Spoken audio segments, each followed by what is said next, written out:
Boa noite. Sejam muito bem-vindas, bem-vindos para essa nossa atividade, que faz parte da Semana de Mobilização do Grupo BEC, né, pelo Dia Internacional das Mulheres. E aí a gente quer marcar bem isso, que o Dia Internacional das Mulheres não é só o 8, né, de março, mas é todos os dias. Por isso nós estamos com uma programação ao longo do mês. Né?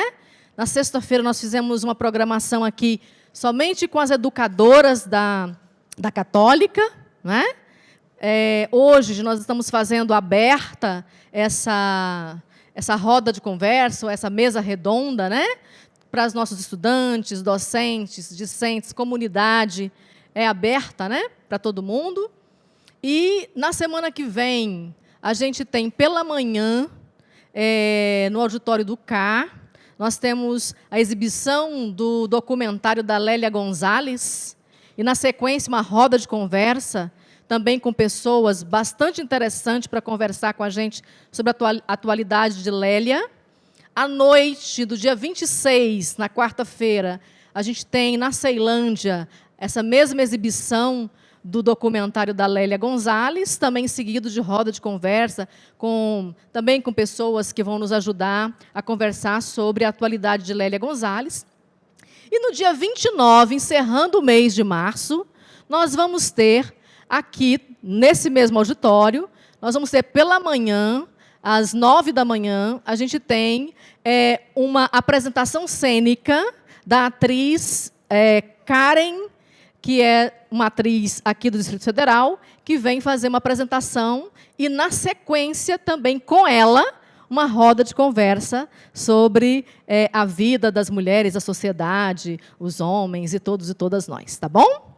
Então, fiquem atentos aí à programação, está divulgada, né? A gente vai continuar divulgando para vocês poderem participar com a gente. Consideramos esses momentos momentos muito importantes, vocês sabem que a educação, ela não acontece somente dentro de sala de aula, né? Mas ela acontece também nos outros espaços dentro da universidade, que proporciona para a gente agregar conhecimentos àqueles conhecimentos que a gente já tem, e assim a gente ampliar. Tá? Eu já quero, de antemão, fazer um pedido de desculpas aqui, porque eu imagino que vocês estejam sentindo calor. Né? Nós tivemos um problema no ar-condicionado. E aí, então, eu já peço desculpas a vocês, logo de início, porque a gente teve essa questão. Não sei o que está acontecendo hoje, mas a gente teve alguns problemas nessa questão elétrica aqui. Né? Nós estávamos com essa mesa redonda toda organizada, a nossa equipe está toda ali atrás, a quem eu já agradeço, a equipe técnica de transmissão. Essa mesa seria transmitida também, porque nós estamos sem ponto de rede, e isso aconteceu agora há pouco, porque estava tudo certo, a gente não vai conseguir fazer a transmissão, mas essa mesa será gravada, e amanhã sobe tanto para o canal, né, da Católica, quanto também para os espaços todos da EAD. Tá bom? Então, essas informações, orientações, com os pedidos de desculpa também, com esses problemas técnicos, tá bom? Eu sou Vanildes, eu sou professora nessa universidade já há muitos anos e atualmente também coordenando a pastoralidade da universidade. Né? E é desde a pastoralidade que a gente tem feito junto com muitos outros grupos da universidade, com o NIOP, com o CRTV, com o PESA, com a reitoria, né? Com o programa NOS, que é o programa de diversidades, equidade e inclusão que a gente tem na Universidade Católica, né? Em parceria também com o Núcleo de Formação Geral e Humanística. Então, tudo isso são redes que a gente se organiza para fazer esses momentos. Né? Então, eu quero agradecer cada um, os professores, colegas que aqui estão com suas turmas. Muito obrigada pela presença de vocês por ter trazido as turmas e pelas turmas por terem vindo, não é?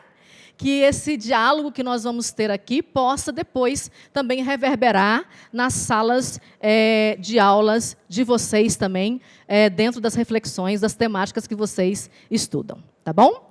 Eu quero, então, já, imediatamente, convidar, vocês estão vendo aqui, né? Vocês viram aí essas mulheres, que são todas professoras nossas da casa, né, com suas experiências, com as suas formações diversas. Essa é uma mesa que ela é interdisciplinar, porque a gente vai ter diferentes áreas do conhecimento em diálogo sobre esse tema, que é, vida livre de violências, direito de todas as mulheres e meninas. Nós estamos com o mote da nossa campanha, né, ou Semana de Mobilizadora das Mulheres, a mesma da ONU, da Organização das Nações Unidas, que para esse ano definiu como tema direitos, igualdade e empoderamento para todas as mulheres e meninas, né? E aí a gente colocou, então, aquele tema em sintonia, tá certo?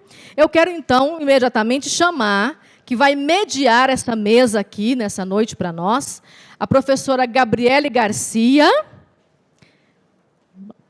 Uma salva de palmas para a professora Gabriele. Isso, muito obrigada. A professora Gabriele, ela é jornalista, é mestra em Comunicação e Economia Criativa, possui MBA em Comunicação Digital e Marketing, é especialista em Direito Público, atualmente é coordenadora da UCB Carreiras. Sua pesquisa de dissertação demonstrou a relação conturbada entre carreira e maternidade para as mães trabalhadoras. É mãe da Heloísa, de 6 anos, é filha da Dona Graça e neta das Terezas. Então, muito bem-vinda, Gabriele. Antes de passar a palavra, só quero lembrar que, ao final, né, mais para o final, a gente vai colocar aqui o QR Code para que vocês possam registrar a presença de vocês, porque essa atividade vai ter o certificado, vai certificar vocês, tá? Que depois vocês podem usar como horas complementares. E quem não quiser usar como horas complementares, o currículo Lattes, todo mundo agora que é acadêmico tem que ter currículo Lattes, e o currículo Lattes vai ficando cada vez mais, né, bem posicionado no ranking dos profissionais aí, que é importante para a gente, tá bom? Professora Gabriele, com a palavra. Pessoal, boa noite, mais uma vez, que felicidade estar aqui, né? E quando fui convidada para fazer essa mediação desse debate, me senti muito honrada, né, de estar mediando esse debate com mulheres tão fortes, tão incríveis, e a universidade está num momento muito importante, como disse a professora Vanildes, né? Então, a gente precisa cada vez mais falar sobre as mulheres, sobre as meninas, sobre a situação das mulheres e meninas na nossa sociedade, certo? E não é somente no mês de março, né? Todos os dias. Então, vamos lá. Então, vou apresentar um pouco das nossas convidadas para que vocês sentirem o peso dessa mesa, tá? Dessa mesa que vai estar aqui. Então, vou chamar a professora Ana Célia Barbosa Barreto, ela que é advogada, professora da graduação em Direito, mestre em Direito, membro da Comissão de Igualdade Racial da OAB-RDF, doutoranda em Psicologia pela Universidade Católica de Brasília. Professora Ana Célia, por favor, venha se juntar aqui à nossa mesa. Fica à vontade, professora.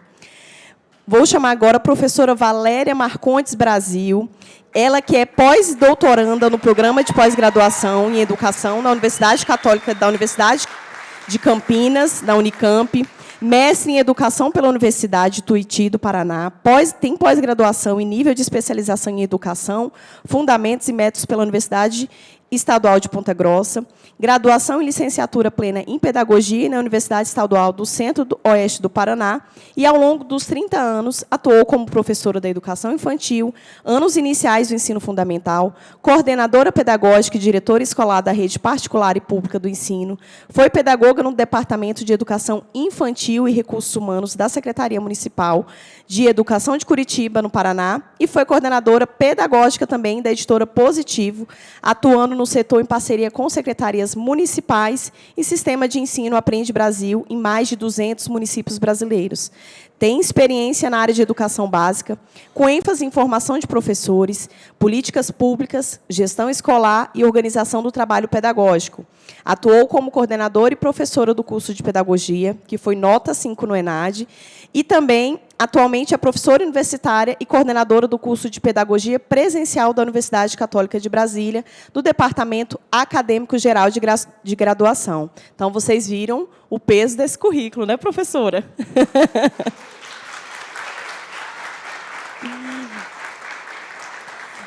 Agora, por último, mas não menos importante, vou convidar aqui a professora Moema Bragança Bittencourt, formada em Serviço Social pela Universidade Federal de Sergipe e mestre em Serviço Social pelo Instituto Universitário de Lisboa, coordenadora do curso de Serviço Social e do Núcleo de Ciências Humanas e Sociais aplicada da Universidade Católica de Brasília e membro do Comitê de Pastoralidade da UCB. É isso, pessoal. Então, vocês estão sentindo, né, o tamanho da responsabilidade de eu fazer esse debate, dessa mediação. Então, quero, mais uma vez, agradecer a cada uma de vocês aqui, tá? E quero também agradecer a presença de todos os estudantes, né, de todas as estudantes, da equipe técnica. Então, é muito bom a gente ver esse auditório cheio para a gente falar sobre a situação das mulheres hoje, né, falar sobre as violências diárias que cada uma aqui enfrenta. E a gente sabe que, em menor ou maior grau, todo mundo aqui já vivenciou uma violência, não é verdade? Eu, enquanto mãe, mulher, profissional, praticamente todos os dias a gente enfrenta violências diárias, seja em casa, seja no trabalho, seja na sociedade de forma geral, no hospital, no médico. Então, ou seja, até quando as pessoas não sabem, elas são violentas com a gente, porque se normalizou, certo, a violência contra a mulher. Então, às vezes, a gente pensa violência só como uma agressão física, né? Então, alguns relacionamentos, algumas pessoas falam, mas eu nunca agredi uma mulher, longe de mim agredir uma mulher, não é verdade? Mas a agressão física, e aí eu acho muito importante os homens estarem aqui, porque os homens precisam participar desse debate, não é somente agressão física. A agressão física é um dos tipos de violência, certo?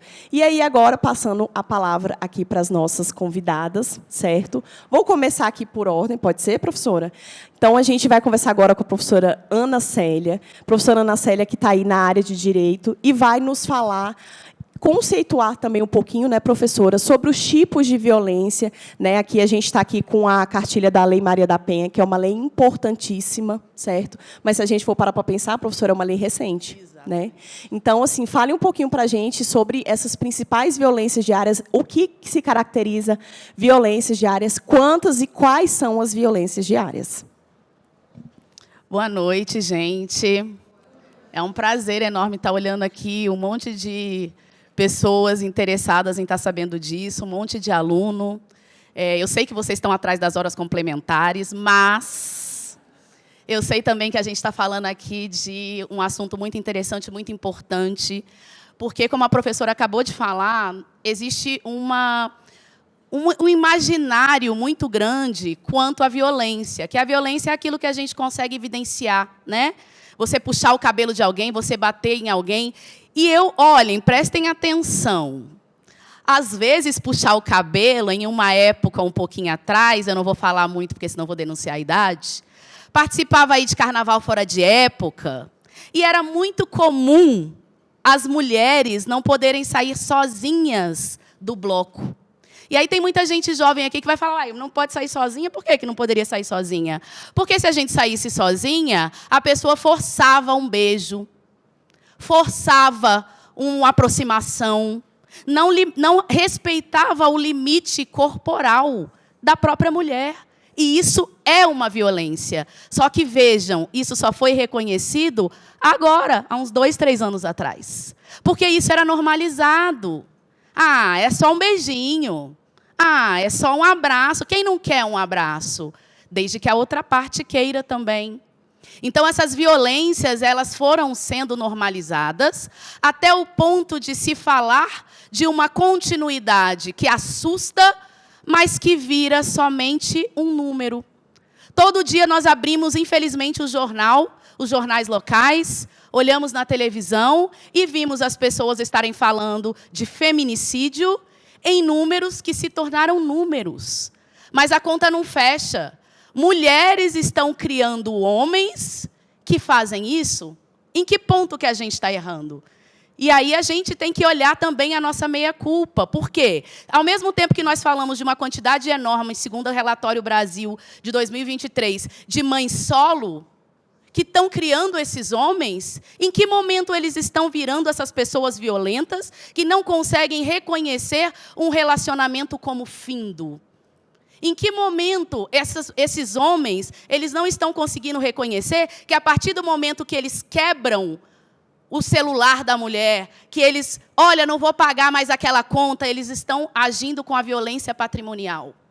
Então, a violência patrimonial, no imaginário das pessoas, fica, mas o que será que é essa violência? A violência patrimonial é exatamente isso. É usar da capacidade que o homem tem de estar provendo o lar, ou até mesmo de estar invadindo os bens daquela pessoa individualmente para poder estar fazendo uma violência. Eu vou quebrar o seu computador, e aí, no momento de raiva, aí no momento em que começa, né, as mulheres estão começando a entender que elas podem sim buscar as delegacias, que elas podem sim entender aquilo como uma violência, até o momento em que dá o basta e vai na delegacia, quando chega no dia da audiência, ai, eu fiquei nervoso. Ai, me desculpa, meu amor, eu te amo. E aí volta o ciclo que faz com que aquela mulher entenda que aquilo é um ato de amor, que só foi um momento de deslize. Até o momento em que não tem mais como ela entender aquilo como um deslize, porque ela já não está mais entre nós. Então, a gente tem que começar a olhar esse ciclo como algo que tem que parar. Homens, vocês têm que entender que quando o relacionamento terminou, ele terminou. Ah, mas aí eu começo a escutar na minha roda de amigos, e eu vou falar na minha roda de amigos pós-graduados, graduados, ah, mas tem aquela lá que usou, eu só encostei nela e ela foi lá na delegacia e fez a denúncia. Todo mundo deve saber uma história dessa. Mas eu tenho muito mais números de mulheres que morreram. E os sistemas são feitos por pessoas. Nós somos pessoas, me incluo, nós falhamos. Então, a gente nunca vai poder pegar a exceção como regra, porque senão nós vamos continuar cometendo os mesmos erros. Então, essa tentativa da gente elucidar, falando, conversando sobre isso, é a gente parar para pensar em pontos que, às vezes, a gente nunca parou para pensar. Às vezes, a gente nunca para pensar que uma violência patrimonial é reconhecida pela Lei da Maria da Penha como uma violência, assim como a violência psicológica. O que é isso? Eu não vou ficar com aquela pessoa, fica comigo. Não, é aquilo. Você não acha que aquela roupinha está muito curta? Mulher minha não usaria essa roupa. Eu acho que está muito apertada. Você não vai fazer o curso de engenharia, só tem homem lá. Isso é uma violência psicológica. E eu vejo as pessoas se entreolhando, falando, gente, eu já ouvi isso. Então, a tentativa que nós fazemos aqui é exatamente a tentativa de elucidar, de parar e pensar, opa, eu sou um membro social que pode, mesmo que não tenha cometido nenhuma violência, auxiliar alguém que tenha cometido no como que ela pode fazer para evitar que isso se perpetue. Em que delegacia que ela pode ir? Ela pode ir na delegacia da mulher, mas se não tiver a delegacia da mulher, os agentes deveriam estar treinados para entender que eles deveriam fazer o encaminhamento. Os agentes, eles têm que estar treinados para entender que quando a mulher chega lá e faz a ocorrência, ele não pode falar, volte na sua casa para pegar suas coisas. Porque no último caso que aconteceu, a pessoa voltou em casa para pegar as coisas dela. E não está entre nós mais. Ela morreu. Então, todas essas elucidações, elas são necessárias. As cartilhas estão aqui. E a necessidade que nós temos é de estar falando disso durante todo o ano. Mas a gente vai falar só de tragédia durante todo o ano? Não. A gente tem que falar de números. A gente tem que falar que ainda existem cursos muito masculinizados, mas não porque existe uma barreira social dizendo que a mulher pode ir até ali e ela não pode avançar. É porque a própria mulher acha que não é um curso para ela. Eu sou das humanas. Eu me incluo. Porque eu, com as contas, eu aprendi a fazer as contas realmente porque eu tinha que calcular meus honorários. Senão, eu não ia conseguir liquidar os processos. Então, a gente tem que começar a pensar por que essas barreiras existem e aonde que elas podem nos levar, porque essas barreiras podem fazer com que continuemos a perpetuar atos de violência da pior forma, como se normais fossem. Então, a intenção que nós temos não é ficar falando de tragédia, é fazer a conscientização existir. Aonde que a mulher tem que estar? Onde ela quiser. Até onde eu posso ir? Hoje em dia não se pode fazer nada, nunca pôde. Mas a gente precisa, como um ato coercitivo, social, do Estado, de ter uma lei que aí fala que não pode, porque aí é obedecido, infelizmente. E aí eu não tenho como fugir, como representante da Comissão de Igualdade Racial, da quantidade de mulheres negras que encabeçam esses atos de violência, porque estão ali, infelizmente, na camada mais baixa social com relação a patrimônio. E aí essas pessoas, elas não têm o conhecimento, ainda que na televisão tenha, ainda que na internet tenha, elas não têm o aparato social necessário para poder estar encaminhando uma reclamação ou até mesmo entender que ela está vivendo essa violência. Então, a sugestão que nós estamos fazendo aqui com essa conversa é que a gente se conscientize e que a gente tome partido. A gente nunca sofreu a violência, não está sofrendo violência, conhece alguém que está sofrendo, eu conheço alguém que pode te ajudar. E, às vezes, nós mesmos, mulheres, quando vemos a mãe que tem que levar a criança para um evento como esse, a criança começou a chorar, todo mundo olha para a mãe. Esse menino não tem mãe, não? Ai, como é que sai com um menino tão pequenininho? Ao invés de apontar o dedo, acolha. Segura a criança para ela poder falar, ou para ela poder assistir a palestra. Fica ali do lado, apoie. O que nós buscamos, por meio da conscientização, que para alguns vai parecer que é exagero, mas que é necessário, é apoie em si. E eu me incluo como mulher. Apoiemos-nos. Quando vemos uma mulher com uma roupa muito curta, ela está se sentindo bem daquele jeito, tudo bem. Não vamos esquecer que, há algum tempo atrás, uma mulher foi extremamente agredida por uma faculdade inteira, porque ela estava com a roupa muito curta. Que absurdo, sim. Depois ela ganhou o direito de usar a roupa quase curta no bloco de carnaval, numa escola de samba, mas para fazer essa representatividade, eu posso usar e eu posso estar do jeito que eu quiser, e a violência, se ela acontecer, ela não vai ser culpa minha. Ela vai partir de um momento, de um estado, onde a pessoa não tinha essa consciência, mas o Estado vai fazer com que ela tenha, ainda que de forma coercitiva, por meio da lei.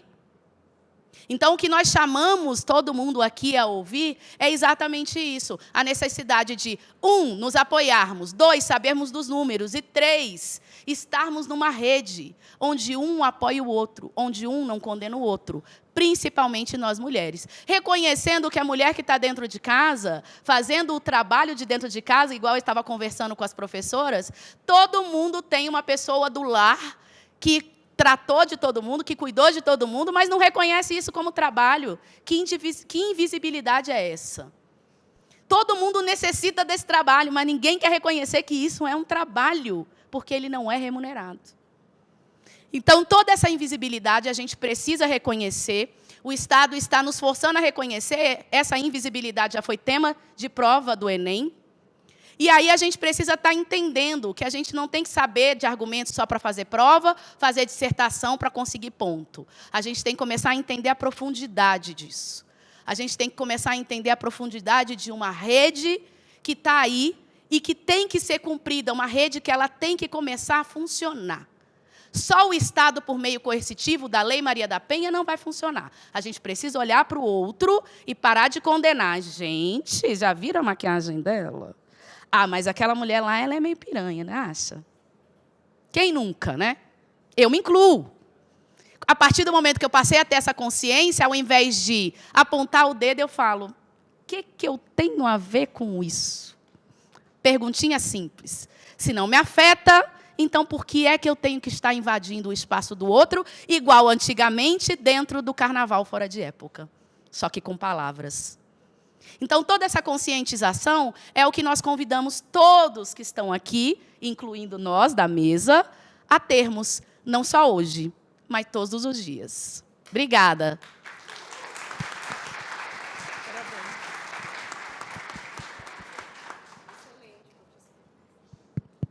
Excelente, professora. Eu acho que você trouxe muitos pontos relevantes, né? Se a gente for ficar aqui, a gente tem condições de falar muitas coisas.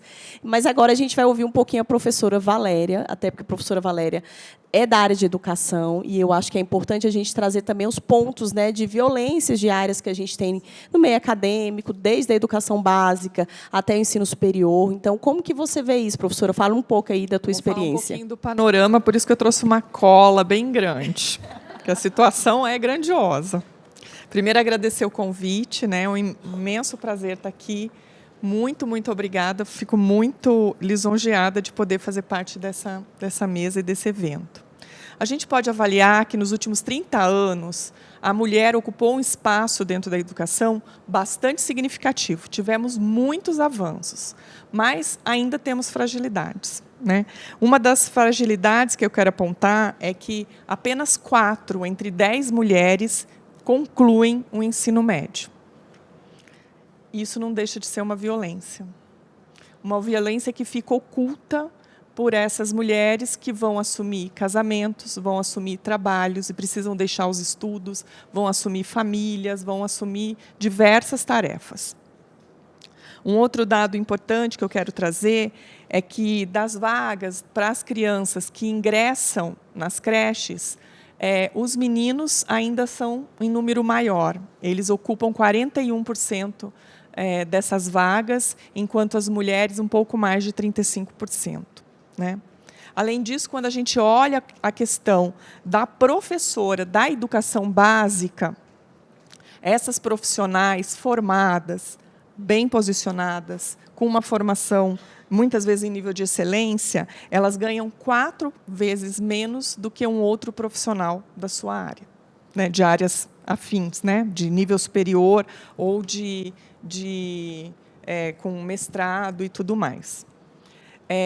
Os dados do censo já apontam que as mulheres no ensino superior ocupam 60,3% das pessoas. Então, somos a maioria, né, no ensino superior. Mas isso nos leva a uma questão bem importante, que esse avanço ele não traduz uma ocupação de vagas entre as ciências exatas, tecnologia, e o grande desafio é, como a professora bem falou, superar essas barreiras culturais, onde o espaço de formação da mulher deve ser uma opção da mulher, né? E com o apoio necessário, claro. Então, isso acaba limitando bastante as escolhas das mulheres. Uma reflexão que eu acho bem importante trazer é que esses estereótipos de gênero e a desvalorização do feminino, ele não está só presente no espaço do mercado de trabalho, mas também nos espaços educacionais. Então, as atividades relacionadas ao cuidado, à docência, à enfermagem, à própria assistência social, são historicamente vistas como femininas, e local onde as mulheres têm um maior reconhecimento, né? Mas isso não significa efetivamente reconhecimento social e financeiro dessas profissionais. Para mudar essa realidade, é essencial que a gente possa questionar esses padrões, incentivar meninas e mulheres a ocuparem esses espaços historicamente negados a nós, e garantirmos que todas as áreas do conhecimento sejam acessíveis às meninas. A equidade na educação e no trabalho não é apenas uma questão de justiça social, mas é uma necessidade para o próprio progresso da própria sociedade que a gente está vivendo.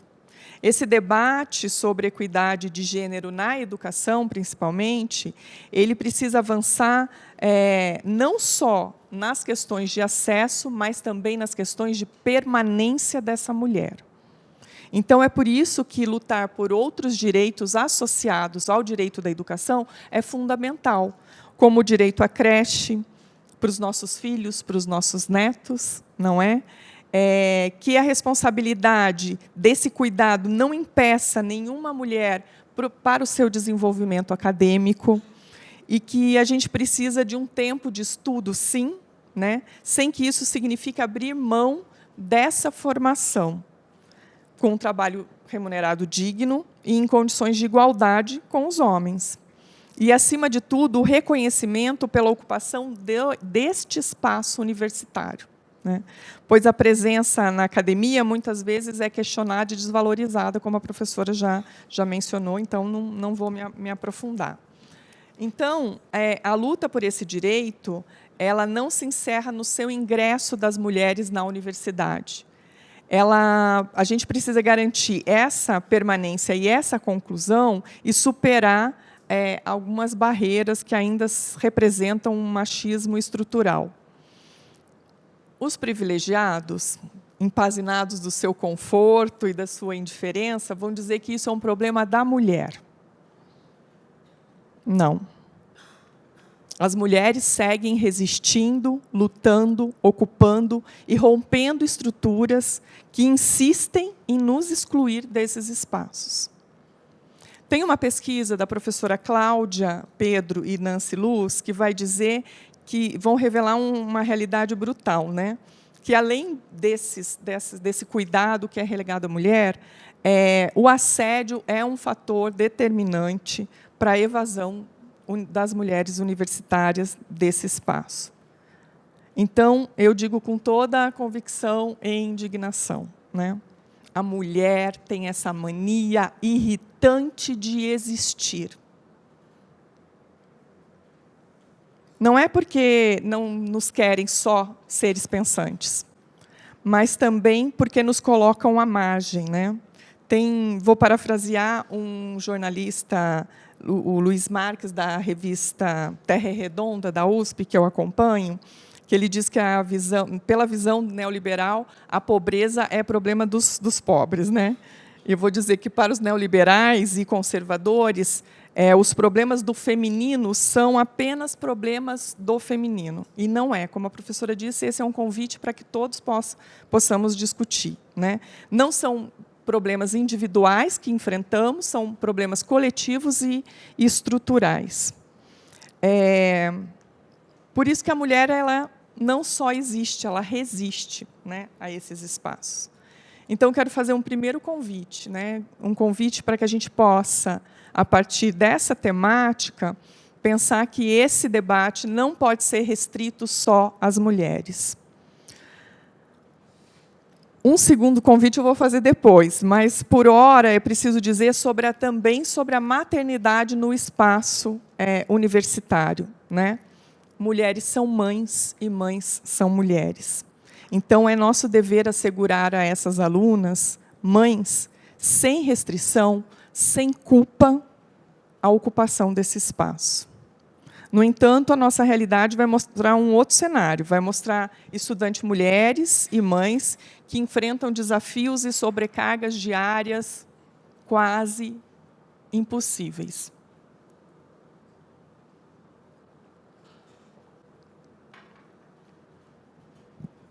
Então, ignorar essa questão é também fazer com que a gente não dê voz a essas mulheres. A gente precisa ouvir essas mães estudantes, implementar políticas concretas universitárias para a gente garantir a permanência dessas mulheres, né? Pequenas mudanças já fariam grandes diferenças, não é? Um banheiro com um trocador, um espaço para amamentar e outras questões que a gente tem enfrentado dia a dia ali no curso de pedagogia, mas acredito que muito também em outros cursos. A universidade não pode deixar e tratar a maternidade como se fosse um obstáculo e uma responsabilidade individualizada. Ela é responsabilidade de todos nós, né? Então, são estruturas, claro, que precisam de estruturas de mudanças físicas, mas também mudanças efetivas de apoio. Alguns estudos de gênero têm demonstrado que a gente precisa contemplar essa realidade de mulheres universitárias, residentes de periferia, trans, negras, indígenas, com deficiência, e que essas mulheres, reconhecer que essas mulheres enfrentam vários tipos de opressão para estarem aqui, né?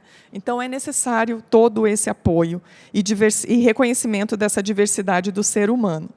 Ah, professora Valéria, mas esse papo é meio feminista, né?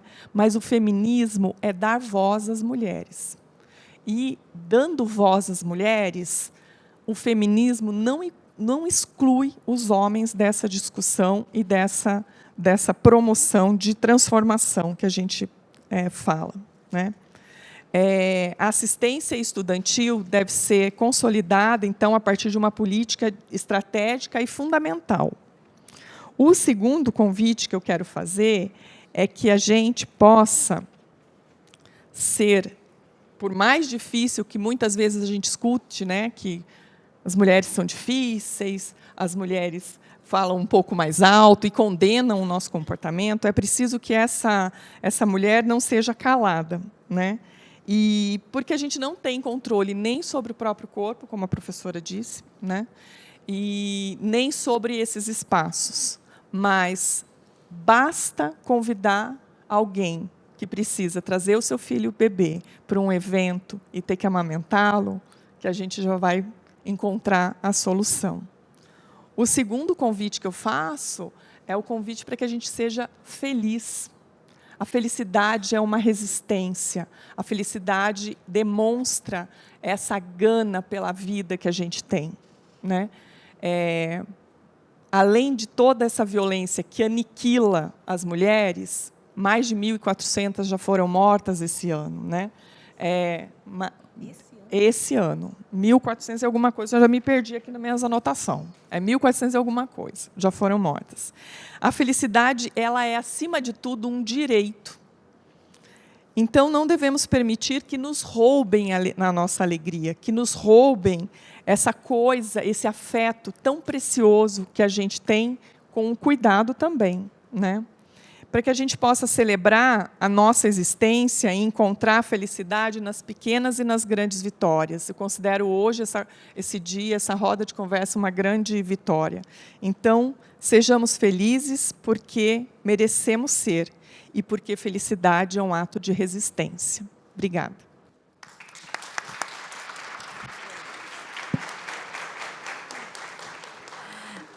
Excelente, professora, né? Tantas camadas, né, de violência, e quando a gente pensa em educação, educação é algo muito amplo e que influencia diretamente na carreira das mulheres. Então, a gente já começa a perceber essas violências diárias, começando ali na educação básica, quando você já não tem uma creche, um número suficiente de creches para essas mães poderem deixar seus filhos e poderem retornar ao mercado de trabalho, certo? Então, isso influencia, vai virando um ciclo, certo? De violências diárias. Então, para a gente falar um pouquinho mais sobre isso na sociedade, com uma visão, inclusive, de políticas, né, públicas, eu vou convidar a professora Moema, desculpa, professora Moema, para trazer mais da visão e da vivência dela, para contribuir aqui para a roda. Obrigado. Vamos para nós. Obrigado, Ana Célia. Obrigado, Valéria. Obrigado, Gabi. Hoje, né, seguindo aqui a discussão, a proposição, e querendo ou não, sem a gente ter sentado para pactuar todas as nossas falas, aí elas já dialogam, elas já conversam entre si. Né? E aí a proposta que eu trouxe aqui para complementar é a gente conversar um pouquinho essa questão da violência, né, contra as mulheres e as meninas, porque esse ciclo de violência, essa permanência dessa violência estrutural, ela não inicia quando nós chegamos na fase adulta. Né? Nós vivemos as violências desde que nós não somos esperadas. Esperava-se o primogênito. Né? E aí todo um cenário de violência, muitas das vezes, já é construído aí desde a concepção, né? Desde a percepção de que ali não é mais o primogênito, né? Será uma primogênita. Né? E aí, como é que entra a educação? Né? Como é que entra aí a educação enquanto a base para quê? Para a estruturação dessas redes. A gente fala muito isso, né? Da estruturação de redes que não precisam ser redes articuladas dentro da universidade, na pós-graduação, com séculos de teorização, que é essencial. Mas não é isso. São essas redes aqui, como a Valéria falou, né? Esse cuidado que é obrigação da universidade de ter com essas meninas, com essas mulheres, com essas jovens mulheres que chegam aqui, com essas mulheres, né, de todas as idades, e com as mais diversas representações femininas. Não só os padrões do feminino, né? As mulheres trans, as travestis, que são também, fazem parte do universo feminino. Né? E aí, a proposta, e aí eu vou trazer alguns exemplos para a gente refletir e depois conversar aqui né, com vocês também, para que seja um espaço dialógico de fato. E aí, como é que a gente consegue, né, através da educação, estruturar essas redes e enxergar essas violências que são, muitas das vezes, sutis, naturalizadas, né? Ana Célia, quando ela começou a falar, eu lembro, de cenários, eu não vou naquele bloco, no carnaval, porque eu sei que aquele bloco, eu não vou me divertir. Né? Então, como é que a gente consegue se aprimorando e dizendo, não, isso não é divertimento, isso não é paquera, isso não é garantia do meu direito à educação, isso não é garantia, né, do meu direito de existência. E aí eu vou pegar alguns exemplos da cultura. Né?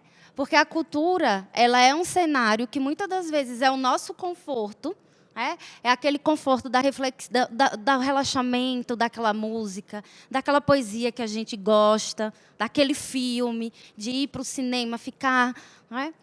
Mas que também é um cenário de reprodução dessas violências estruturais aí que nos comportam. E, muitas das vezes, hoje, referências que nos eram aí intuitivas da nossa adolescência, né, da nossa infância, hoje a gente consegue, por exemplo, entender, né, quando não foi, o que foi aquele desconforto que eu senti quando eu assisti tal filme, naquele determinada cena, né, ou quando eu li aquele romance, aquele conto, né, aquela música que eu adoro o cantor, né? Ou até mesmo o compositor, mas tem aquela música que, no meio do filme, chega a me dar aquele... Nossa, vou no banheiro. É agora a hora de eu comprar minha água, eu volto já para complementar a minha participação. Né? E aí eu trouxe alguns exemplos bem delicados, por vezes, ou não, né? Que compuseram aí o nosso cenário cultural. Né?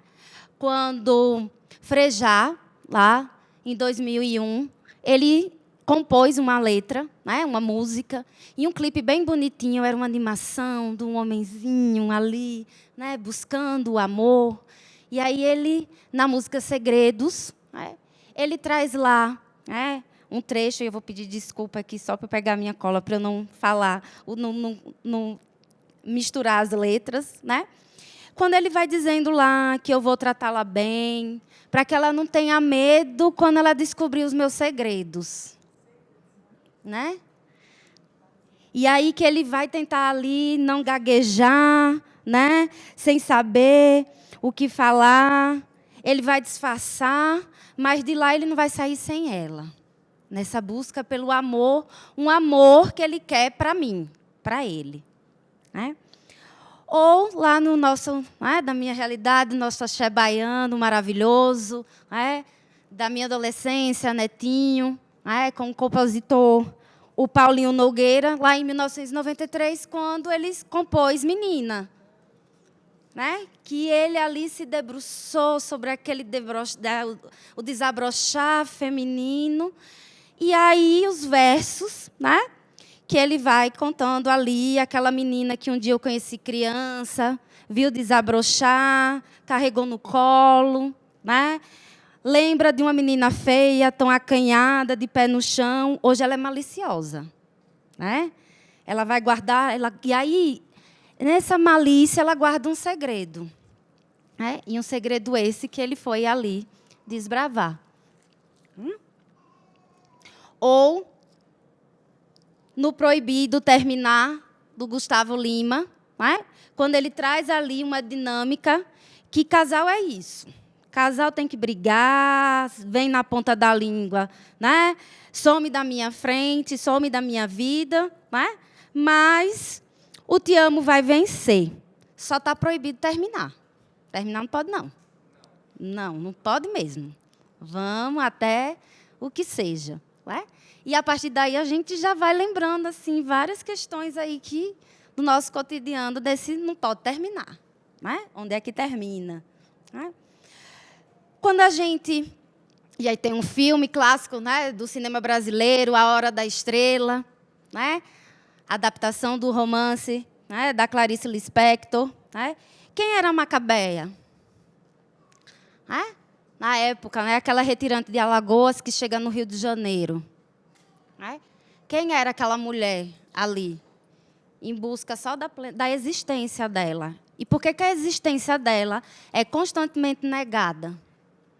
A adaptação ela fica muito mais visível. A gente vê o sofrimento da Macabeia. Somos todas. O cotidiano da Macabeia não é só porque a época discutia-se muito, porque ela era troncha, ela era feinha, ela era fora do padrão. Não, será? Ou será porque Macabeia era mulher? Ponto. Ou, a personagem da Lily Bloom, aí mais recente, na adaptação cinematográfica, é assim que acaba, do romance da Colleen Hoover, que fala. É um filme muito interessante, e mais interessante por quê? E aí, se a gente vai acompanhar os desdobramentos pós-produção desse filme. O que a Blake Lively trouxe ali do cenário, do diretor, que é também um protagonista junto com ela. Esse filme é muito interessante porque ele mostra esse cotidiano, em que a gente não consegue enxergar a violência. E aí eu não vou contar mais porque eu posso entregar, mas assistam.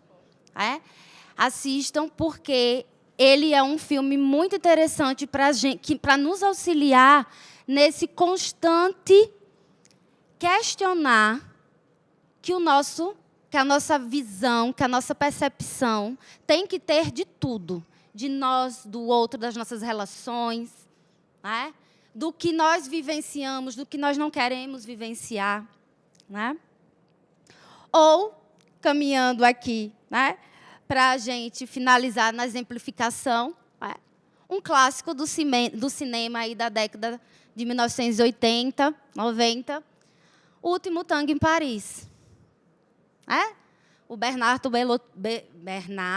Bertolucci, um diretor italiano maravilhoso, mas que décadas depois a gente teve acesso, que na verdade foi uma produção baseada em violência contra a mulher.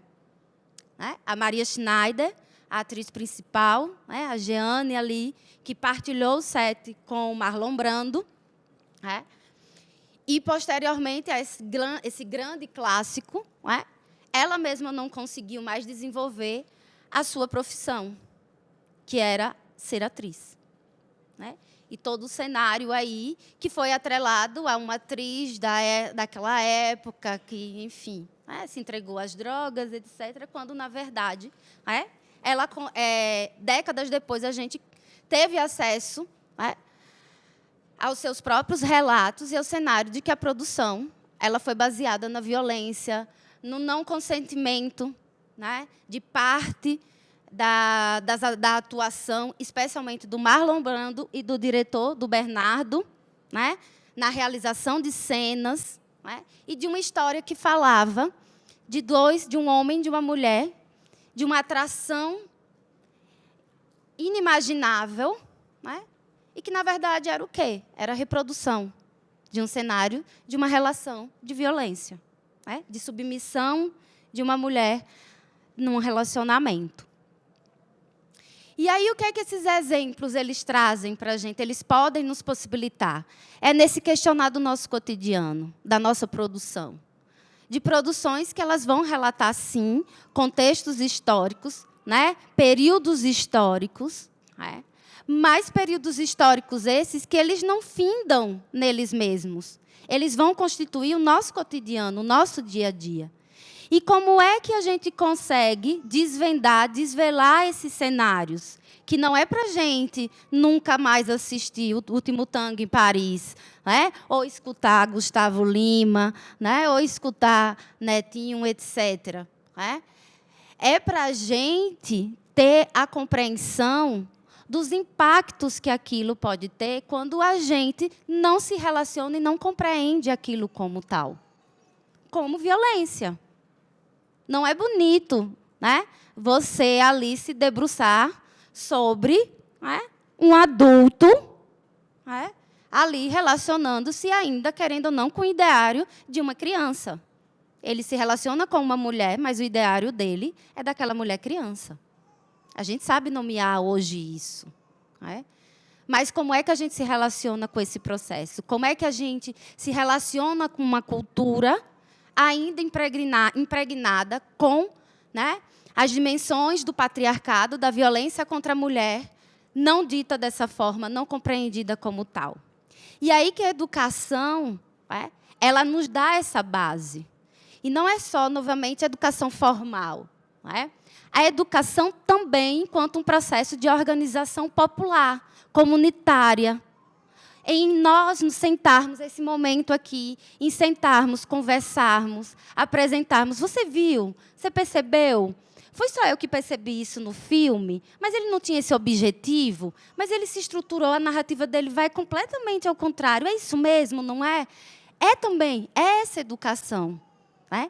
Em como que a estruturação dessas redes, elas nos fortalecem. Nos fortalecem, né, para compreender que o feminismo, a defesa pelos nossos espaços, pelo reconhecimento de que somos mulheres e a nossa existência nos é um direito de fato, né? De que a discussão não é para ser humano, né? Ser humano é outra viés de discussão. A discussão é feminismo, é feminino, um feminino que não vai excluir o masculino, é um feminino que precisa dialogar com esse masculino, porque, senão, nós vamos ficar conversando só entre nós, mas nós vamos nos relacionar e nos relacionamos com esses homens, com esse masculino, que nós não queremos que eles permaneçam aí nesses mesmos cenários, nessas mesmas violências. Né? Então, é um feminino que não exclui esse masculino. Nós incluímos esse masculino no processo. Né? Mas precisa ser dialógico. Né? Ele não vai ser impositivo. Os nossos processos não são impositivos. Mas a gente também não vai ficar calada mais. Né? A gente não volta mais atrás. Esse é o jogo da vida que não tem a opção de voltar mais às casinhas. As casinhas agora elas só vão para frente. Né? E é um feminino também que, novamente, ele tem que ser inclusivo em todas as dimensões. Né? Em todas as representações que esse feminino ele existe. Né? Então, é um feminino que vai desde o padrão do feminino, né, até as mais diversas. Né? As nossas alunas, as nossas colegas trans, né, as cis, as travestis, e as mais diversas possibilidades que o feminino é. Não é que ele pode ser ou vir a ser, ele é. Né? E como que a gente precisa, né, através da educação e da estruturação das redes de apoio, de suporte, né, pode aí nos auxiliar na permanência, né, da nossa percepção e da nossa delimitação, que a nossa existência, né, ela é real, e ela vai permanecer real, e nós vamos continuar aí defendendo, né, e garantindo esse cenário de existência. Tá certo? Então, para que a gente converse aqui, obrigado meninas. Né? E agora a gente quer que vocês conversem com a gente. Exatamente. Então, professora, obrigada aí por trazer luz, né, e falar dessa importância também da cultura e dos meios de comunicação.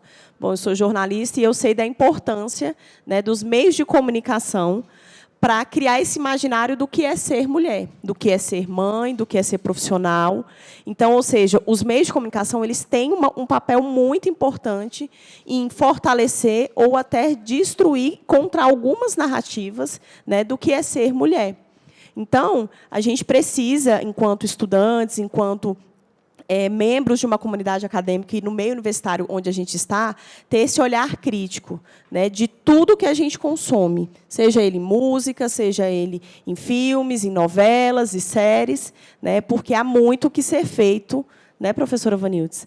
Então, pessoal, agora a gente tivemos essa rodada aqui das professoras trazendo, elucidando, né, de diversos temáticas aqui dentro do tema violências diárias. E agora a gente vai abrir aqui, a professora Vanilda está aqui com o microfone, para quem quiser fazer perguntas, tá? Pode ser direcionada a cada uma delas, ou pode ser para a opinião das três, né, professora? Então, façam, fiquem à vontade, porque essa mesa é nossa.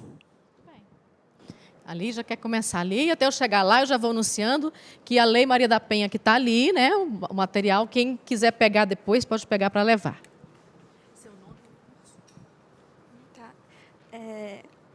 Oi, eu sou a Isabelle, sou do curso de Psicologia. Não precisa me encarar que eu tenho vergonha.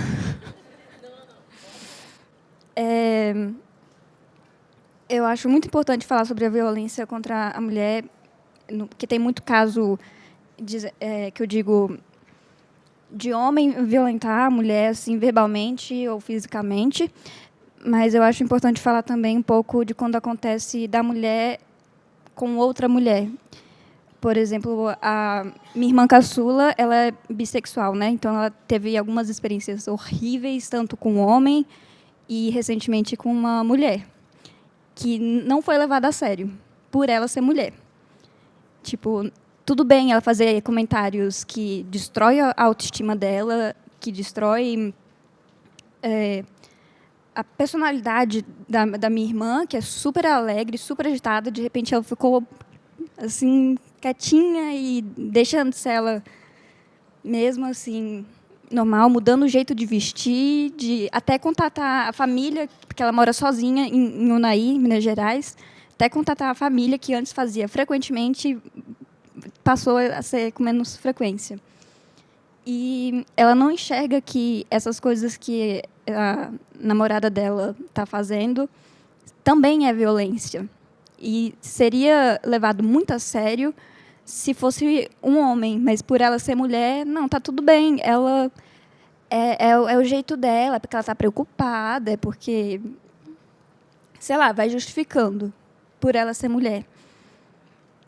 E falar com os amigos dela também, eles não levam muito a sério também, justamente por ser uma mulher, e aí fica um pouco difícil. Até poucos momentos de lucidez que ela tem de falar assim, eu preciso buscar ajuda, preciso falar com alguém, preciso terminar esse relacionamento, não está dando certo. Já chegou a agredir ela também. Ela não consegue credibilidade. Ela não é levada a sério.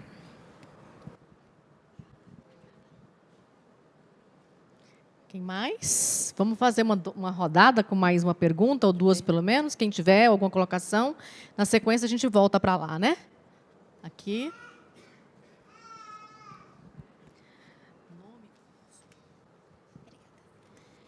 Boa noite, meu nome é Maria Eduarda, eu curso Direito. E eu queria perguntar para qualquer uma das professoras, se vocês enxergam, da mesma forma que eu penso que o fato de muitas mulheres não terem acesso a vagas em creches para colocar suas filhas, representa também que essas filhas, muitas vezes meninas, estão reproduzindo o mesmo ciclo, porque elas também não vão ter acesso a estudo. Então, a mãe não tem acesso a trabalho, elas não têm acesso a estudo, e a gente segue nesse mesmo ciclo de mãe para filha, independente da geração, independente da idade. A minha mãe mesmo ralou muito para eu conseguir estudar e chegar aqui. Eu não sou de Brasília, então, às vezes, eu me sinto muito perdida. E eu sei que qualquer conquista minha também é uma conquista dela, porque nada vem só de mim. E nem só dela, veio da minha avó, da minha bisavó, e são esforços que passam de geração em geração, né? Então, é uma dúvida que surgiu enquanto o debate de vocês percorria, né, sobre se isso realmente está no nosso controle, porque se uma mãe não tem como colocar a filha na creche, será que a filha vai ter como estudar lá na frente? Vai mais uma pergunta aqui, uma colocação. Então, meu nome é Jocasta, sou do curso de comunicação aqui no Matutino. Estou no 5º semestre, ano que vem vou terminar, se tudo correr bem. E, assim, sou uma mulher trans, né? Não sei se é a primeira no curso ou a primeira na universidade, mas ano passado tive a oportunidade de conhecer a Súria, que era uma estudante de arquitetura, que também já estava prestes a formar. Estou muito feliz de estar participando aqui com vocês, Moema e Valéria e Ana Célia, porque vocês são de 3 facetas, né? Que é saúde, educação e segurança. Então, a gente pode integrar as 3 coisas para falar o que é a violência contra a mulher. E eu falo por mim no sentido que eu acho importante, como é que eu posso dizer, elucidar que o Brasil é um país que mais mata as pessoas trans, as mulheres trans, principalmente, sempre estão saindo no lucro, ganhando nesse quesito, e nem sempre é um tiro a queima-roupa, ou uma facada deliberada, ou um espancamento até a morte. Tem que torturar muito para depois, né, infelizmente. Né? É claro que eu gostaria de falar outra coisa. Eu sempre tive apoio familiar, estou aqui estudando numa universidade conceituada no Distrito Federal, uma universidade boa, né, referência na educação, mas eu sou privilegiada. E, se me chamarem, vai ser um elogio, porque eu realmente sou privilegiada. Mas o questionamento que eu tenho é o que nós, enquanto acadêmicos, né, pessoas que têm o conhecimento diferente de quem não tem e pode agir com ignorância, pode fazer? Espera aí, isso serve tanto para os homens quanto para as mulheres, né? Muitas vezes os conteúdos midiáticos eles são conteúdos pornográficos, eles são haters, eles são coisas de deepfake, né? São coisas monstruosas com pessoas como eu. E mulheres também, mas eu digo mulheres como eu, passam por isso. O que a gente pode fazer também para ter esse olhar, né, como a senhora falou, doutora, com relação à empatia, né, de se colocar no lugar do outro, né? Porque é muito comum, né, pensarem que sempre vai ser levado para o lado da lascívia ou da maldade, ou que nós somos pessoas de mau caráter. Eu pensava bastante isso no começo da transição. Hoje eu entendo que não vai alterar em nada. E, estando aqui, muito menos, é só uma certificação. Mas, assim, fica esse adendo, né? Vou elucidando aí. O que pode ser feito para lidar com essa diferença e buscar até mesmo um diálogo, um network, né? Uma troca de ideias saudável, não sei, eu diria isso. Nós vamos fazer aqui, tem uma pergunta, a gente faz e depois a gente volta para a mesa. Pode ser? Por causa do tempo também, né? Boa noite, me chamo Heloísa e curso Psicologia aqui. E eu queria trazer um pouquinho sobre a questão dos direitos reprodutivos da mulher. Eu acho que a gente acabou nem discutindo um pouco isso. E a gente tem percebido um ataque constante aos nossos direitos reprodutivos. E a gente pode pensar nisso na própria PEC do estupro, a PEC 164, que foi aprovada na CCJ da Câmara, né? Que viola um artigo que a gente tem na legislação, se não me engano, é o artigo 5º, que prevê o direito ao aborto em casos de estupro, em casos de fetos anencéfalos, ou quando apresenta uma gestação de risco, né? Então, essa PEC ter passado pela CCJ e tem um processo legislativo até ela ser aprovada, né? Mas, caso seja aprovada, ela vai tirar isso da legislação, algo que, por muito tempo e com muita luta, a gente conquistou. Então, eu acho muito importante a gente pensar sobre esse constante ataque aos nossos direitos reprodutivos e eu queria saber de vocês que estão aqui compondo essa mesa, propostas que a gente pode ter e como a gente pode enfrentar esses constantes ataques que a gente tem por parte do Estado e esse constante controle e necessidade de controle dos úteros, né, que a gente vê por parte do Estado. Inclusive, essa PEC, quando ela foi aprovada na CCJ, foram muitos homens ali que votaram, né, que foram a favor dela, pessoas sem útero, né, decidindo algo assim, e votando, né, a favor de algo assim. Então, isso é muito absurdo. E tem também a extrema-direita ali, né, que tem um papel muito relevante também em levar essas propostas que nos atacam adiante. Né? Então, eu queria saber de vocês um pouquinho sobre isso. Obrigada. Para a mesa. A gente volta, faz um segundo bloco depois, pode ser? Porque senão não consegue responder, né? Posso começar? Pronto. Vamos lá. Se eu esquecer alguma coisa, vocês me lembram, né? Primeiro, é Isabelle, né? Isso. Pronto. Isabelle, todos nós, todos os sujeitos, né? E essencialmente sujeitos de uma sociedade baseada na violência. O povo brasileiro se moldou na violência, né? Uma violência no período colonialista que foi se desenvolvendo e que se desenvolve até os dias de hoje no Estado Democrático de Direito, mesmo assim. Né? E essas violências elas vão se reproduzindo também nas relações. Né? Não só nas relações hétero, monogâmicas, cis, né? Aí padronizadas. Né? A gente sabe que tem uma diferença da violência, né, contra a mulher a partir da sociedade patriarcal, estrutural, etc. Né? Mas existem também as violências das relações, né?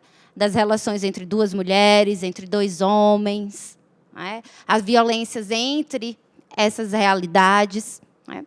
E aí, no cenário que você trouxe da sua irmã, primeiro, eu posso orientar e te auxiliar numa rede de suporte, uma rede de suporte do Estado.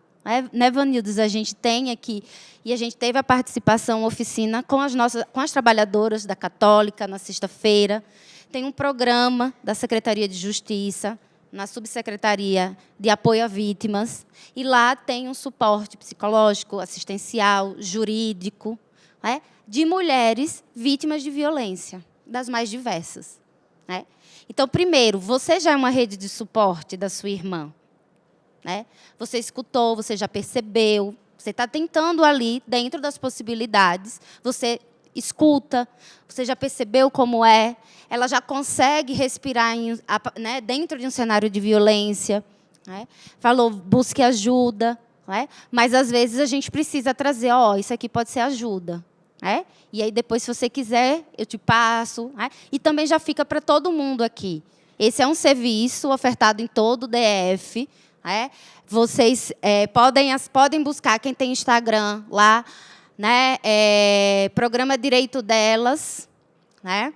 Que tem, não é só esse viés de atendimento e suporte, que aí pode inserir, a depender do nível de violência. Essa mulher, nos programas aqui do governo, do DF, do governo federal, etc. Mas, essencialmente, esse programa ele é de acolhimento. Acolhimento e estruturação de uma rede de suporte a essas mulheres, que é a principal deficiência no enfrentamento à violência. Mulheres que precisam sair desse cenário. Mas vão sair para onde? Como? Eu tenho meus filhos, eu tenho meus animais, eu tenho a minha vida. Né? Porque, além de vítima de toda uma violência, né, eu preciso destituir da minha existência, da minha realidade, para poder viver, continuar a viver. Né? Então, vocês podem buscar lá no Instagram, ou pode digitar no Google Direito Delas, que vai aparecer. E lá tem o telefone de atendimento, o WhatsApp, né? Tem os atendimentos presenciais que também podem ser realizados. Né? Então, primeiramente, é isso. É compreender que é uma violência dentro de um relacionamento. Né? É uma pessoa que não se percebe dentro de uma reprodução desses cenários. Não é a mesma violência, né, vinda do patriarcado, mas é um braço desse processo, né, que ele é reproduzido também. A gente não consegue, infelizmente, não consegue fugir desse cenário. Né? Como a Jocássia trouxe das violências contra as mulheres trans no Brasil. Né? Isso advém do eixo central, que é o sistema patriarcal. Tá? Então, você já é uma rede, continue sendo, e no que a gente puder, te auxiliar, orientar, para que a sua irmã consiga, né, respirar, né, sair desse cenário de violência, e, quem sabe, num cenário que também acolha, né, a companheira dela no momento. tá? Para que ela também possa se compreender aí num cenário de reprodução, de violência e tudo. Tá bem? Vocês querem? É muito comum, se você perguntar para qualquer uma de nós, mulheres aqui, se a gente um dia não ouviu que somos mulheres difíceis, que a gente dificulta a vida das pessoas, que a gente não se cala, que a gente devia ficar um pouco mais quietinha, ou isso ou aquilo. Então, acho que a primeira revolução começa quando a gente não cala. Então, a transformação, Jocasta, é poder falar. Né? E falar é dar voz às nossas dores, mas não nos colocarmos como vítimas, que somos, mas também numa perspectiva de romper com esse ciclo que acontece de violência, seja aqui, seja pela... Esqueci o nome da... Heloísa, né? Exatamente. Então, a primeira revolução começa quando a gente começa a falar. E, junto com isso, vem outras coisas. Vem julgamentos, vem uma série de questões. Até porque essa questão também está atrelada a essa visão de que somos objetos e devemos seguir padrões. Né? E esse padrão não é um padrão que corresponde às necessidades da mulher. É um padrão que nos aquieta, que nos cala, que não nos deixa movimentar, é um padrão que nos imobiliza. Então, a voz é uma das questões, né?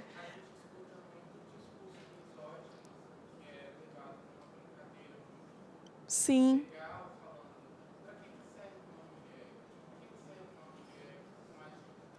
Para que serve uma mulher que não reproduz?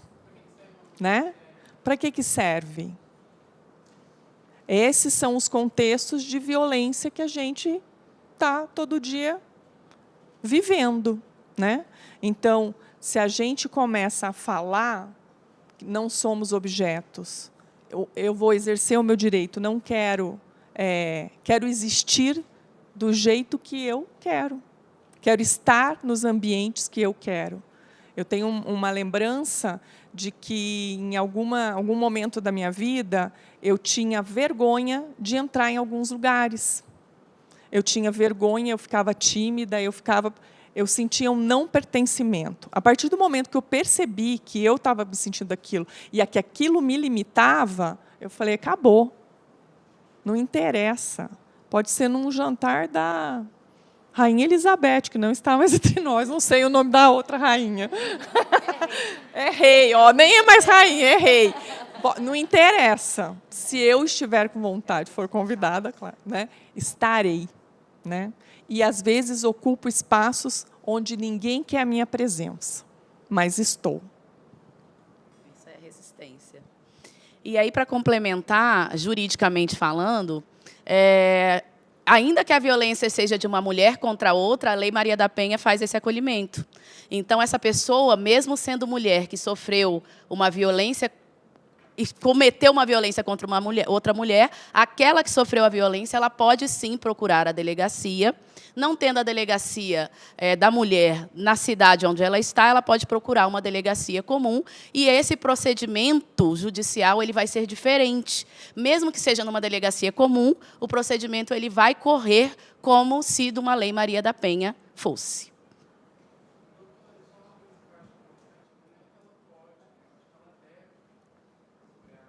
Sim, quando eu falo ela pode, porque, infelizmente, ainda vai ter que ser uma vontade dela. A gente não vai poder, a gente pode fazer a ocorrência. E aí a gente escuta muito aquela história. Ah, não se mete nisso, não. A gente denuncia, daqui a pouco eles estão beijando aí de novo. Exatamente. Então, por isso que ela pode, porque ela tem que ter a consciência que as professoras falaram e levar adiante, porque, infelizmente, em um processo da Lei Maria da Penha, o que a gente mais vê é a desistência da medida protetiva, que, às vezes, leva à fatalidade da morte. E aí, aqui, caminhando para tentar responder, né, os outros questionamentos aqui, né?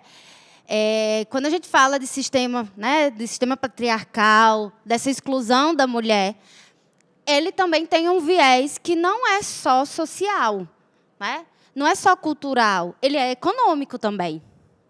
Né? E essas exclusões, por mais que a gente ache que não, mas elas geram lucro. Elas geram espaços de poder, de espaço de exploração das mais diversas questões a partir dessa segregação, dessa ocupação dos corpos femininos. Né? Por que em 88 a gente pactuou, né, o direito ao aborto limitado, mas o direito, uma garantia constitucional no artigo 5º, né? E hoje apresenta-se isso enquanto uma demanda social. Quem é aqui que já foi chamada num coletivo para discutir a PL? Ninguém. Como que isso é uma demanda coletiva, imperativa, que ultrapassa toda e qualquer discussão do Brasil nos dias de hoje? Qual é a participação feminina nesse processo? Masculina também é importante. Mas qual foi ali nas deliberações anteriores no STF, que depois resultou no PL? Quem estava no STF? As mulheres. As mulheres trazendo ali o conhecimento científico, o conhecimento antropológico, sociológico. Né? Mas o que é, né, essa intentona que a gente tem vivenciado? Ela dialoga sobre o econômico, sobre esses processos. O que são essas mulheres aí questionando esses espaços? E, além, ocupando os espaços que não eram para elas ocuparem. Está gerando o quê? Que desestruturação é essa? Né? E aí, como é que a gente pode? Estabelecendo, primeiro, essas reflexões, acompanhando, né? O Estado representativo não é só a gente dizer, vai lá, Gabi, você me representa, tome cuidado. E pior, você tem que estar sempre ciente do que eu acho que tem que ser, porque eu mudo. Né? Estado representativo de direito não é isso, democracia não é isso. Né? E aí, como é que nós temos dialogado e nos relacionado com isso? A partir de qual pressuposto? É a partir do pressuposto do direito, da democracia constitucional ou de outras deliberações? Que elas não deixam de ser reais, de serem justas. Né? Mas qual é a baliza? É a baliza que nós pactuamos em 88. É a baliza dos direitos. Né? Como a Ana Célia trouxe aqui, do pode, do direito de decidir, do direito de existir. E a universidade, ela tem um papel central nesse processo, porque ela vai ali, não só através dos saberes, da produção científica, mas ela é também um espaço de organização, de suporte, né, nesses chamamentos. Vocês aí eu vou devolver, porque vocês estão tudo perguntando a gente. Aí vocês, professor, a gente não faz tudo, não. Né? E aí a gente já está bem velha da batalha aqui, não está dando mais certo. Né? Vocês estão mais... Então, o que é que vocês, estudantes, podem estar fazendo nesse processo de organização e de ocupação desses espaços da universidade? Que é, né, Vanildes, aí a gente sempre fala, né? A gente está aqui também para abrir e organizar os espaços para vocês dialogarem, vocês estruturarem, vocês se organizarem em redes, em coletivos, nos centros acadêmicos, puxando o diálogo dentro da sala de aula, dentro do espaço de produção científica aqui da universidade, e estruturando esse diálogo, essa reflexão, esse questionamento. Né? Como é que nós estruturamos uma universidade de fato que não só possibilite o acesso de mulheres e homens trans, né, nas universidades, mas que elas e eles saibam que isso aqui é um espaço de direito delas e deles. E os espaços de representação também, de reconhecimento aqui dentro também. Né? E aí a gente precisa se organizar, não tem como. Não tem como. Não tem como a gente esperar sempre, né, de determinados espaços. Né? Então, a educação ela vai dar, né, ela possibilita, né, isso. Né?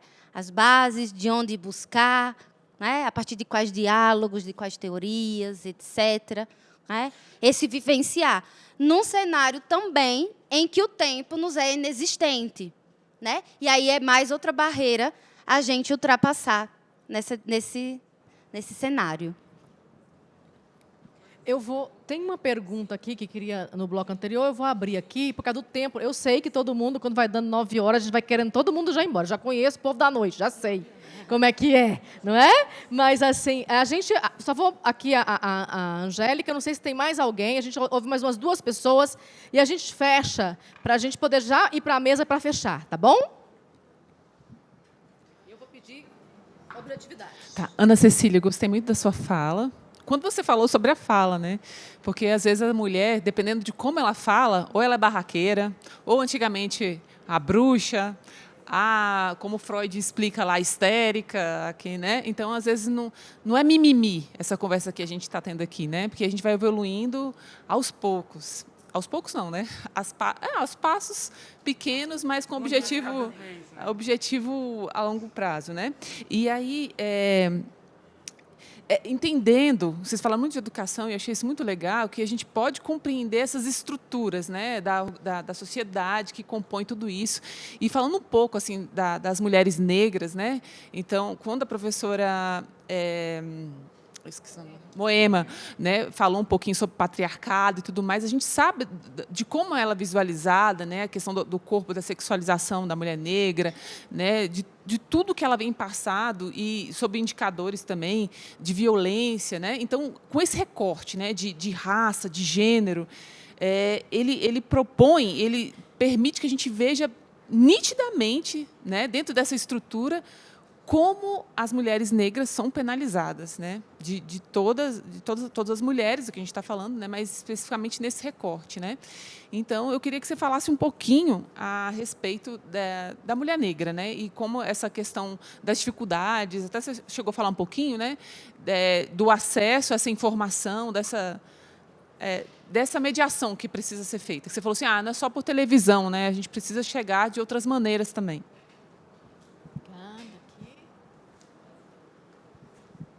Oi, eu sou Gustavo, estudante de Psicologia do 7º semestre, e eu achei muito interessante uma das falas da professora Moema, quando ela fala que a existência da mulher é negada constantemente, a existência da mulher como sujeito. E se ela não é um sujeito, ela, num sistema onde tudo é mercado, ela se torna um produto. E aí tem toda aquela questão do dia 8 de março, Dia das Mulheres, ele originalmente ser um dia de luta do Partido das Mulheres Comunistas, o Dia das Mulheres Trabalhadoras, e hoje em dia a história ter sido apagada para se tornar algo mercadológico de novo. E nesse sentido, a gente continua mantendo a ideia de que a mulher se a mulher é um produto bom é um produto calado, é um produto que não dá problema. E aí se tem a concepção da mulher guerreira, que é a mulher que aguenta tudo calada de novo. E aí a mulher mais exaltada na nossa cultura é a Virgem Maria, que ela foi a escrava calada de Deus e obedeceu e engravidou e continuou pura. Só para concluir minha fala, a gente tem uma concepção de que a gente tem políticas públicas para ajudar, mas, ao mesmo tempo, elas acabam sendo muito insuficientes quando elas estão sempre no sentido de apaziguamento da população. Então, eu queria saber, na perspectiva de vocês, se existe alguma maneira, dentro do nosso sistema, dentro da democracia burguesa, de fazer algo suficiente, ou se realmente não tem como a gente esperar algo de cima, e a gente, como povo, tem que fazer alguma coisa. A gente, como estudantes, também tem que fazer alguma coisa. E, só por último, eu sou totalmente a favor da gente abrir um DCE aqui na universidade, para ter nossa representatividade estudantil e abrir uma creche aqui também. É isso, gente. Aqui, o último, a gente está fechando, então, aqui com as perguntas, colocações, volta para a mesa para a gente poder encerrar, tá? Primeiramente, boa noite, professoras. Boa noite, alunos da Universidade Católica de Brasília. Eu me chamo Micael, estou cursando o primeiro semestre de Direito. E eu queria perguntar para vocês se vocês se viram diante de dificuldades ao longo da jornada de vocês, por serem mulheres, e como vocês lidaram com essas dificuldades, né? Assim, não querendo ser invasivo, até porque eu não estou no meu local de fala, mas eu gostaria de saber como foi para vocês lidarem com essas dificuldades, né? Eu faço essa pergunta, assim, suponho que vocês tenham enfrentado dificuldades apenas por serem mulheres, porque, infelizmente, nós vivemos em um país misógino, né? Até porque, até o final do século XIX, as mulheres sequer podiam entrar em universidades. Então, é essa pergunta que eu tenho para vocês hoje. Muito bem. Vou voltar para a mesa, vou pedir objetividade aí agora, para a gente poder já ir fechando, né? Mas a gente não respondeu a da Heloísa. Eu vou responder, que a gente acabou não respondendo a pergunta da Heloísa, porque com relação à DPF, né? Que prevê a possibilidade do aborto. O aborto no Brasil ele é legal nos casos de estupro e depois a Constituição, na verdade, não a Constituição, isso não está dentro da Constituição, isso foi decidido em instância superior pelo guardião da Constituição, que é o STF. E no caso de, no caso de estupro e no caso de anencefalia, é possível a realização do aborto. E o que está acontecendo? A gente está tendo. Ninguém estava preparado para essa influência fake news que vem trazendo a necessidade, de novo, da mulher aguentar em cima de uma elevação religiosa. Deus não quer, e aí Deus, na concepção de cada um, que você faça isso com esse ser. E aí eu vou te falar uma coisa que aconteceu comigo aqui na Católica, quando eu tive o insight, que foi dito aqui agora, que eu estava dentro da sala de aula quando a professora disse uma frase muito simples. A professora de Direitos Humanos no mestrado fez a pergunta: ninguém aqui vai dizer se é ou não a favor do aborto. Ninguém quer matar a criança. A pergunta é: você merece ser criminalizado por tomar conta do seu corpo e decidir por ele? Essa que é a pergunta. Então, nós passamos a vida toda fazendo a pergunta errada. E, a partir do momento que a gente faz a pergunta errada, a gente consegue continuar repetindo estereótipos. E aí eu vou passar para a pergunta, para a dificuldade da mulher negra, porque a dificuldade é exatamente, a gente tem uma dificuldade muito grande hoje em dia. Não existe racismo reverso, isso já foi decidido, pelo amor de Deus, estudantes, nós somos universitários, derrubem isso. Mas ainda existe uma inversão muito grande. Nós temos agora os terreiros de matriz africana, maioria sendo ocupado por pessoas brancas, e as igrejas evangélicas por pessoas pretas. E daí, Ana Célia? E daí que, infelizmente, a falta de informação faz com que essas pessoas reproduzam um contexto de violência sob a égide de Deus. E quando eu falo sobre a égide de Deus, é sobre a égide de uma força maior que não quer que você, mulher, faça o que o Estado te permite. Porque o homem pode fazer. Inclusive, ele pode estar ali na frente orientando isso. Então, todas essas dificuldades, quando a gente acaba trazendo, elas têm que ser analisadas. A gente tem que parar para pensar exatamente nisso. O que está acontecendo? Em que momento a gente está errando? Em que momento da dificuldade? E dando um spoiler para passar para as minhas amigas, a dificuldade que eu passei, eu não vou ter efetivamente para poder te dizer. Nossa, outro preconceito que as pessoas têm. Eu furo a bolha. Eu não nasci na periferia, sempre morei no plano piloto, sempre fui privilegiada. Na escola, eu estudei em escola particular desde pequenininha. Quando eu ia para o Rio de Janeiro, era para ficar em Ipanema. Mas era só eu. E aí, só adulta, que eu fui perceber que eu era um morango no meio de um monte de limão. Por que que isso acontecia? A dificuldade que eu vi era exatamente essa. O que me fazia ter uma barreira de achar que o racismo não existia. Era só uma questão de as pessoas não querem estar aqui. Mas aí, quando a gente foi tendo informação, eu fui aprendendo que as pessoas não podem estar aqui, porque existe a barreira da informação. Então, já respondendo também a pergunta quanto ao que pode ser feito, eu confio muito na informação e na ação. Eu estar aqui falando, eu falo no podcast, eu falo na escola, eu faço parte da Comissão de Igualdade Racial, eu vou para dentro da escola, eu falo para professor, eu dou a sugestão para professor trazer a Lei 10.639 para a escola. Alguém sabe o que é a Lei 10.639? É a obrigatoriedade de se falar de África na escola. Porque a gente fala da Oceania, América, fala da Europa, fala da Ásia, e a África a gente pinta um monte de desenho do Egito. Pronto, está representado, beijo. E aí, quando eu estou aqui na frente, ou eu vou para a frente de uma escola, e aí eu falo que eu sou advogada, ou as crianças acham que eu sou gringa junto com a minha amiga, ou elas acham, mas vem cá, você faz o quê? Aí eu falo, eu sou advogada. Mas pode? Pode uma mulher preta ser? Eu não sabia. Olha a dimensão disso. Então, o que a gente tem que fazer? Bater na tecla da informação. A gente pode achar, poxa, é só um monte de mulher falando no palco do Bloco M, pequeno, calor, quebrou o ar-condicionado. Não, é o começo. É a ação. O que vocês têm que fazer a partir de agora é o que eu posso fazer para poder contribuir que isso não se perpetue. Isso aí. Gustavo, você já ouviu falar tudo que é sólido se desmancha no ar? É nessa vibe. Para a gente destituir essa visão romântica de quem é essa mulher. Essa mulher ideal que está pintada nos filmes, na música, algumas, tá? Na igreja, aqui na universidade, lá em casa. Essa mulher, ela não existe. Ela não existe. A gente tem, enquanto as mulheres são responsáveis por gastar semanalmente 25 horas para a organização da sua casa, os homens gastam apenas 11. Né? Não sou eu que estou falando, tem pesquisa que mostra isso. Né? Estou falando em famílias organizadas, né? Organizadas com homens que também deveriam ser responsáveis pelas tarefas domésticas. Então, a gente tem que... Essa mulher não existe, né? Ela não existe. O que existe é essa mulher.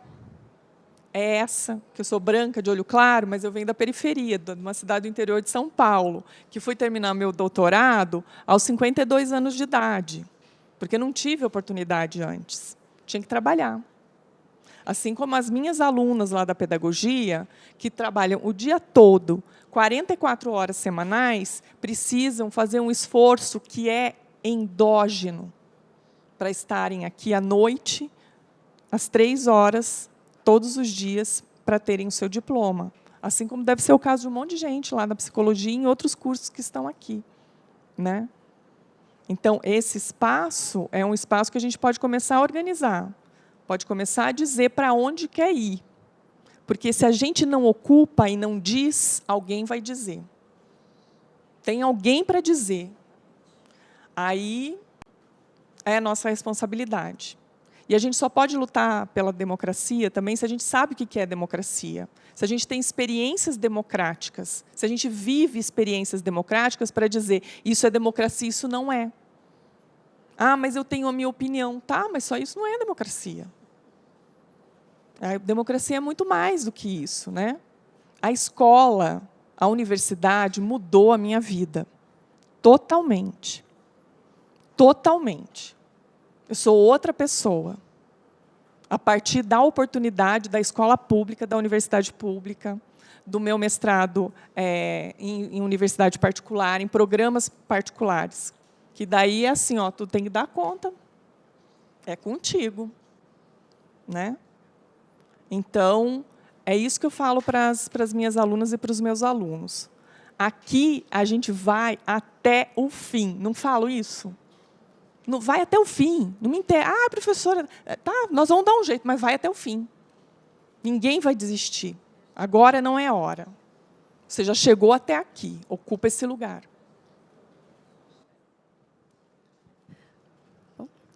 Bom, pessoal, eu vou romper um pouquinho aqui o protocolo, né, porque eu sou a mediadora, mas eu quero trazer e responder aqui a pergunta do nosso colega em relação à violência diária que eu sofri. Bom, eu fui demitida no retorno da minha licença maternidade. E não foi só uma vez, foi nas 2 vezes. E a minha dissertação de mestrado é justamente para mostrar essa questão da relação conturbada, né, do mercado de trabalho com as mulheres, porque nós estamos no mercado de trabalho, mas o mercado de trabalho não foi feito para nós.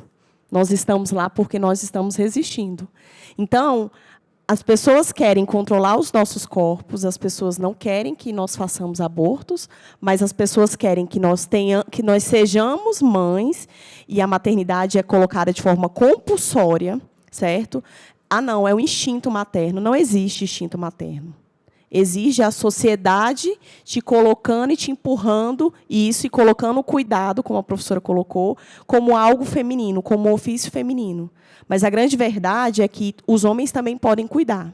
Então, a sociedade faz com que a gente engravide, faz com que a gente seja mãe, mas para você ocupar um espaço, você chegar e ser líder, você tem que trabalhar aqui como se você não tivesse filho.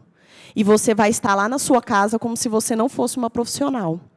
Então, ou seja, as 2 vezes que eu fui demitida na licença maternidade, foi uma violência que eu sofri no mercado de trabalho, demonstrando que eu não deveria estar naquele espaço, que aquele espaço não é meu. Mas a grande verdade é que nós temos que estar, sim, no mercado de trabalho. Nós temos, sim, e aí a professora partilhou comigo que a dissertação dela, né, do mestrado, é sobre mulheres pretas na liderança, né, professora? Então, a gente precisa ocupar esses espaços de poder, sim. Por quê? Porque hoje eu sou gestora, hoje eu sei da minha responsabilidade enquanto líder para fazer que as mulheres permaneçam no mercado de trabalho. Certo? Por quê? Porque todo mundo acha lindo quando vê um bebê, todo mundo acha é uma coisa divina, mas a criança não é aceita nos ambientes. Não, a universidade não foi feita para ter criança, o mercado de trabalho não foi feito para ter criança. A licença maternidade você vai tirar, mas quando você voltar, você vai ser demitida. Então, ou seja, você está sendo penalizada por ser mãe. Mas, ao mesmo tempo, a sociedade quer que a gente seja mãe. Ou seja, essa incoerência que a gente tem que lidar diariamente com os nossos corpos, porque isso é o controle dos nossos corpos e das nossas vidas. Certo? Então, essas foram as 2 violências que eu vivenciei, fora as demais, mas foram as mais marcantes, e foram tão marcantes que elas se tornaram objeto da minha pesquisa, porque a gente precisa falar e estudar na universidade sobre as violências que a gente enfrenta. A gente precisa transformar o luto que eu tive do desemprego em luta. Então, a minha dissertação foi justamente para mostrar que eu posso, sim, ser uma mãe, eu posso ser trabalhadora, eu posso ser pesquisadora, eu posso ser professora. É isso. Muito bem, vamos chegando ao final, né? Estamos aqui tentando colocar o QR Code aqui para todo mundo assinar. Vai dar certo? Enquanto a professora Moema consegue ali, eu quero agradecer muito cada uma de vocês aqui. Às vezes a gente fala assim, né? Por que a gente vai falar desse tema de novo? Eu tenho respondido às pessoas assim, nós vamos falar até a gente se ajeitar. Até a gente consertar, nós vamos falar. Enquanto as coisas não estiverem consertadas, nós vamos continuar falando, né? Porque eu acho que é assim, quando a gente tem uma roupa que está rasgada, a gente não vai consertar ela para a gente poder vestir de novo, né? Então, quando a gente tem situações sociais que estão rasgadas, a gente vai sentar, pegar a agulha e a linha e a gente vai fazer os pontos lá até consertar. Né? Eu tenho dito assim, pode até ser que eu não veja o conserto total. Pode até ser que eu não alcance o conserto total. Né? Pode ser que não. Pode ser que demore tanto a passos lentos que eu não alcance. E eu acho que tem coisa que eu não vou alcançar mesmo, não vou ver. Mas eu não vou deixar de dar os pontos. Eu vou continuar dando os pontos para que a gente possa consertar. Né? E eu acho que esse é o papel da universidade. Eu fico muito feliz de ver universitários aqui, porque muita força está nas nossas mãos e no conhecimento que a gente vai adquirindo. Né? A partir do conhecimento que a gente vai adquirindo, juntando com os que a gente já tem, é que a gente vai transformando o mundo. E eu quero agradecer muito vocês por compartilhar com a gente, não só conhecimento. Aliás, conhecimento que também parte de experiência, porque experiência também é conhecimento. Né? Então, por partilhar a experiência de vocês, partilhar as dores de vocês, partilhar a luta de vocês, a coragem de vocês, de em determinados lugares, né? Mesmo sendo expulsa desse lugar, mas dizer, epa, vou continuar dando ponto aqui, né? E vai fazendo acontecer. Então, quero agradecer muito mesmo a vocês e quero fazer isso também entregando uma lembrança aqui. E aí eu quero fazer isso não sozinha, mas eu quero chamar. Primeiro aqui eu quero chamar a Angélica para poder fazer a entrega aqui dessa lembrança para a Gabriele, que nos ajudou nessa mediação. Por favor.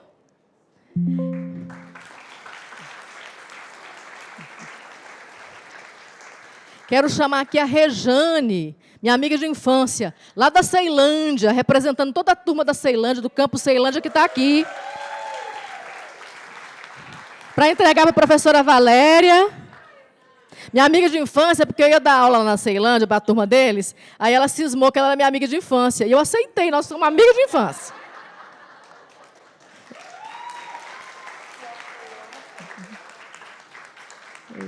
Quero chamar a Jocasta, nessa representatividade das mulheres trans. Nós somos mulheres diversas, não de um jeito só, né? Somos brancas, somos altas, somos baixas, somos trans, somos cis, somos mães, somos profissionais, somos pesquisadoras, né? Somos donas de casa também, somos um todo, muita mulherada aí, é um mulherio. Então, entregar aqui para a professora Ana Célia, agradecimento. Isso. Eu quero chamar a professora Cris Alves, representando as professoras. Principalmente as professoras, evidentemente, da universidade, mas também as professoras, e aqui tem muita gente das licenciaturas que estão aqui, né? Que os professores trouxeram. A gente sabe que as professoras, os professores, as professoras, principalmente, são muito ainda desvalorizadas, e somos nós que fazemos as profissões acontecerem. Todo mundo passa por nós, não é? Então, a valorização das profissões, da profissão de professora, de professor, professora Cris, para entregar para a professora Moema.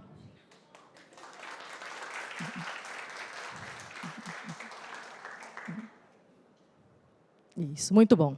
E aí, gente, dizer que as questões sociais, elas não são questões, já foi dito aqui, eu quero reafirmar para a gente concluir essa noite. Elas não são questões somente de um gênero. Elas são questões de todos os gêneros. Elas são questões de todas as pessoas. Então, por isso que nós estamos aqui, né? Por acreditar nisso, por cada vez nos fortalecermos nisso também, né? Eu quero dedicar essa noite, eu quero concluir essa noite, dedicando essa noite a uma mulher que nos deixou no mês passado e que o grande sonho dela, depois de criar os seus filhos, porque ela não teve condições antes, ela criou os filhos primeiro, já tinha neto, e aí ela conseguiu vir para a universidade cursar a pedagogia.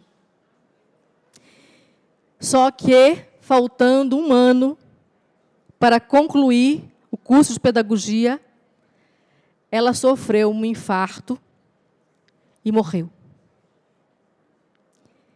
E no dia do velório dela, que a gente estava lá, uma professora recuperou a carta que ela escreveu no primeiro dia de aula, onde ela dizia do sonho dela de estudar. E por que ela queria estudar? Mesmo mais velhas, quase 60 anos. Porque ela queria fazer o mundo melhor. Porque ela queria que os filhos, o neto dela, vivesse num mundo melhor. Então, eu quero dedicar a essa mulher, a Bia, esse momento nosso aqui. Está aqui a turma da Bia, né?